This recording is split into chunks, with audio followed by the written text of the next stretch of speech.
اچھا سر، ایک سوال وہاں یہ ہوا تھا کہ انہوں نے بھٹی صاحب نے کہا کہ جو اہل بیت اور امام حسین علیہ السلام رضی اللہ تعالیٰ عنہ کی شہادت کے بعد شمر یزید، ہم ان کو برا جانتے ہیں، دشمنان اہل بیت جانتے ہیں، ہم نے ایک عام مسلمان بھی ماننے والا اپنے بچوں کے نام نہیں رکھتا ہوں، ایک دشمن کے تو جو اگر ائمہ اطہار اور اہل یعنی صحابہ کرام خلفۂ راشدین کے درمیان اگر کوئی عداوت یا کوئی دشمنی یا کوئی تعصب یا کوئی اس قسم کی گڑبڑ ہوتی تو پھر وہ ان کے ناموں پر اپنے بچوں کے نام کیوں رکھتے؟ تو ان یعنی کے یہ نام میں پہ نہیں پڑھ رکھے دوں نا. یعنی وہ یعنی عمر، عثمان، ابو بکر، دیکھیں اور پھر یہاں ہی سوال لے لیں کہ حضرت جو تھی وہ حضرت جعفر رضی اللہ تعالیٰ عنہ کی جو زوجہ محترمہ اور سوال ہے، اور رضی اللہ سوال ہے، مکس تعالیٰ نہ عنہ کریں، چلیں. جی، تو نہیں دیکھیں یہ ساتھ ہی کر لینا کہ یہ رشتہ داریاں اور ان کے بچوں کے اوپر نام، یہ عام تاثر عوام میں یہ کہ ان کے ساتھ رشتہ داری سے اسماء بنت دشمنوں کے نام۔ امیس، دیکھیں ایک بیوہ ہیں. جعفر طیار کی جب شہادت ہو جاتی ہے وہ بیوہ ہیں، ٹھیک ہے نا، رسول صلی اللہ علیہ وسلم کے حیات میں. اور ابو بکر نے ابھی خلافت غصب نہیں کیا. ابو بکر نے ابھی وہ کام جو حضرت زہرا سلام اللہ علیہ کے فدق کو غصب کرنا، ان کے در پہ حملہ کرنا، یہ باتیں تو اس وقت صادر نہیں ہوئی ہیں نا. اور جناب اسماء بنت امیس یہ کوئی معصوم تو نہیں ہے کہ وہ ایک اسلام میں، شریعت میں، شیعوں کے ہاں اور سب مسلمانوں کے ہاں ایک بیوہ عورت وہ خود اپنی ولی ہے، وہ جس سے چاہے وہ شادی کر لے، ٹھیک ہے نا. اب وہ ایک بیوہ عورت ہے، وہ ابو بکر سے شادی کر لیتی. اس یہ تو کسی کتاب میں نہیں ہے کہ انہوں نے رسول صلی اللہ علیہ وسلم سے مشورہ کیا، یا امام امیر المؤمنین یا حضرت فاطمہ الزہرا سلام اللہ علیہ سے مشورہ کیا، ٹھیک ہے نا، یا وہ جی ان کی اس شادی پہ راضی تھے کہ تم شادی کر لو. یہ تو نہیں، وہ معصوم بھی نہیں ہے. وہ بھائی کس کس شرائط میں ان کی وضع کیسی تھی کہ انہوں نے ابو بکر سے شادی کیا. اور ابو بکر وہ رسول صلی اللہ علیہ وسلم کا زمانہ ہے. ابھی تک تو یہ باتیں جو بعد میں پیش آئی نا، ابھی تو وہ ظاہر بھی نہیں ہوئی تھی تو اس نے شادی کیا، ٹھیک ہے نا. ہمیں اس کی تفصیلات نہیں معلوم. اور نکاح جی جو جی ہے ظاہر اسلام پہ ہوتا ہے. نکاح، وراثت، یہ چیزیں ظاہر اسلام پر ہے. آپ جو ہیں جی ایک شخص جو کہتا ہے لا الہ الا اللہ محمد رسول اللہ، نماز پڑھتا ہے، روزہ رکھتا ہے، وہ اس سے آپ شادی کر سکتے ہیں. اب اس کے دل میں وہ بعد میں جا کر کیا کرے گا، یہ نکاح کے لیے کوئی شرط نہیں ہوتی کہ آپ اس کو دل سے، اس کے دل سے نکال دیں کہ بھئی وہ اس کے دل میں ایمان ہے بھی کہ نہیں، ٹھیک ہے نا، یہ اس بات کے لیے. اچھا پھر آپ نے جی جی سوال کیا تھا نام رکھنے کا، تو یہ دیکھیں یہ نام کے نام رکھ متعلق ہم نے کہ اہل بیت علیہ السلام نے اپنے بچوں کے نام خلفاء کے نام پہ رکھے. یہ ایک بالکل جھوٹ ہے، بہتان. دیکھیں ابو بکر جو نام نہیں تھا، کنیا تھا امیر المؤمنین علیہ السلام کے ایک بیٹے کا، ان کا نام تھا عبداللہ، ٹھیک ہے نا. کنیا لوگ رکھتے ہیں، کنیا کون رکھتے ہیں؟ لوگ کنیا رکھتے ہیں. یا فلان کا والد، شاید ان کا کوئی بیٹا تھا، بکر بیٹا تھا یا نہیں تھا، مجھے نہیں معلوم.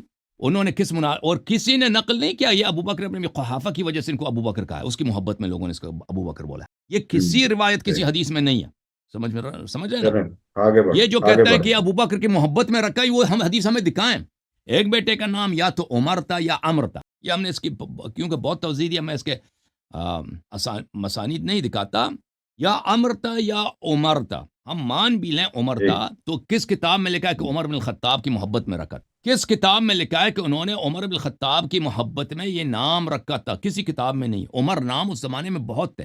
الاستیعاب کتاب میں آپ چلے جائیں، عمر نام کے صحابی اس زمانے میں بہت سارے تھے.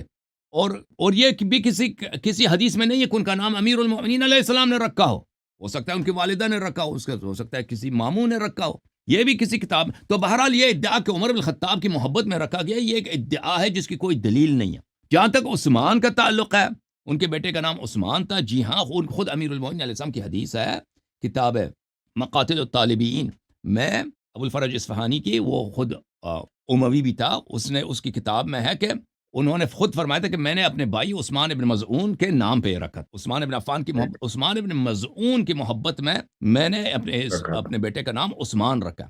معاویہ کا خط بھی ہے اس میں، کتاب سلیم میں. معاویہ یہ الزام لگاتے ہیں امیر المؤمنین علیہ السلام پر کہ آپ نے اپنے بیٹوں کا نام ابو بکر، عمر، عثمان اس لیے رکھا ہے کیونکہ آپ جب خلفاء پہ لعنت بھیجتے ہیں تو آپ لوگوں کے لیے بہانہ کر سکیں کہ میرا مقصود میرا بیٹے تھے.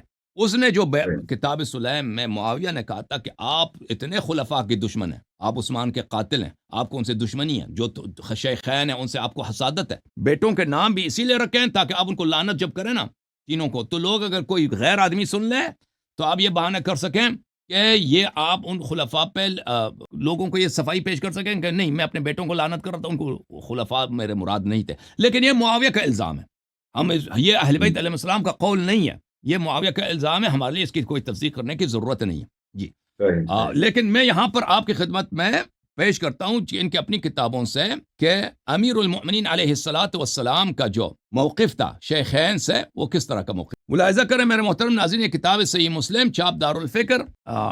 یہاں پر باب حکم الفی میں حدیث نمبر 4468 ہے.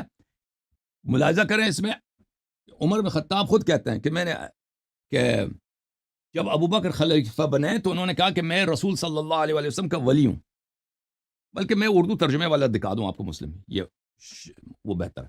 یہ صحیح مسلم ہے، بشرح ہے کون ترجمہ کون ہے، وہی تو زمان صاحب کا ترجمہ ہے. یہاں پہ ملاحظہ کریں وہی حدیث انہوں نے پیش کیا.